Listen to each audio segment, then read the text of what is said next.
Good evening, viewers. This is D. Opinion of the Nation. I'm Sricharan. Viewers, it's been a long time since I've spoken with you, since I've discussed with you, but the support is everlasting. I thank each and every one of you for that. Today, we are going to speak about the exit poll analysis, viewers. What the exit polls tells us and the complete analysis of it. Let's decode it. Let's understand what every political party has to learn and what we people have to learn.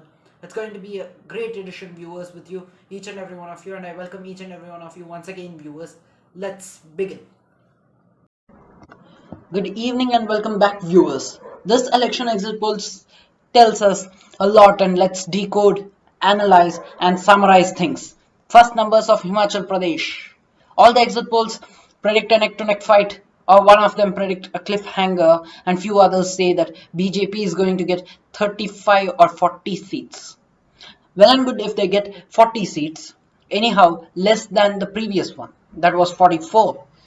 And but I feel, viewers, that 40 seats is great. It's exceptional. I'll tell you why, viewers. The first reason is the anti-incumbency, which was clearly seen, which was clearly visible in Himachal Pradesh. Second reason is the rebellions and infighting in BJP. The third reason is the bipolar elections in Himachal Pradesh. This last point will have a huge impact, huge effect on BJP, because in Gujarat, this bipolar election was not seen. Whereas in Himachal, the bipolar election seems to be a point of concern for BJP. The vote gets shared between the two parties, and that will surely impact BJP. Since 1990, parties have not come to power for successive years. But this time, if BJP comes back to power, then it's surely going to be a history created, because alternate parties come to power and no party has come to power for 2 terms. So that's going to be a history if BJP comes back to power in Himachal Pradesh. Now, looking at the numbers of Gujarat, in Gujarat, there's somewhere around 125 or 130 seats as an average, which BJP is going to secure. That seems huge for BJP. Now, viewers, after we have had a look at the numbers, let's analyze what all these mean. First point is, people have proved that they vote for development, they vote for leaders who work for 4 or 5 years, and for not for those who work only during the elections. People have also rejected the freebie culture, and that's satisfactory, viewers, because that's not the way we have to go forward. So that's quite satisfactory. Also, viewers, the second most important point is the Modi factor. Many say Modi factor is not working, and I feel Modi factor is still working, because Himachal Pradesh, when you look at the numbers in Himachal Pradesh, BJP wouldn't even have crossed 15 or 20 if Modi factor did not work. Congress would have swept the elections, whereas Modi factor is still working, viewers.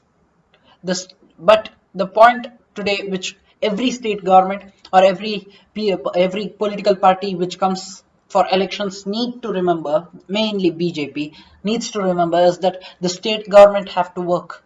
The state leaders have to work. They can't keep quiet looking at Modi as a savior for BJP, and that won't work, viewers. That's what we are looking at in Himachal. The Modi factor has worked, but the state leaders need to do their job perfectly to get a clear mandate. People who have been voting Modi are not ready to leave him. That is the Modi factor which we are speaking about. But one more thing which is dangerous is the vote share of BJP, which has become stagnant in many of the states, viewers. This directly means that Modi voters have reached a certain saturation level. And this shouldn't happen for any political party. Voter saturation should not be reached. So they have to think about it. Maybe 2024 upcoming elections, they have to think of this move. The next point is why Congress has lost, and it's down to 20 or 40 seats in Gujarat, and how has AAP opened up its account. First, it's wrong to tell that Congress has lost seats due to Aam Aadmi Party. My point is clear, that Congress has lost due to its own negligence. I didn't see a fighting spirit in Congress this time. No one were ready to campaign, thus creating havoc and disaster for their own party. Since 1990, believe it or not, viewers, since 1990, Congress has not come to power in Gujarat. This shows the situation of Congress even today. People want an opposition, a strong opposition, which they were fighting for so many years, I guess around 8 to 10 years, and now they have reached to a certain extent that they have voted for Aam Aadmi Party. They have given a chance for Aam Aadmi Party. My final point is coming to the national elections. This will surely have an impact on the national elections too. Congress needs to update itself or it's going to lose not just the voters but also its cadres. The level of campaigning of Congress is still in the era of 1970s or 1980s, and that's not going to work.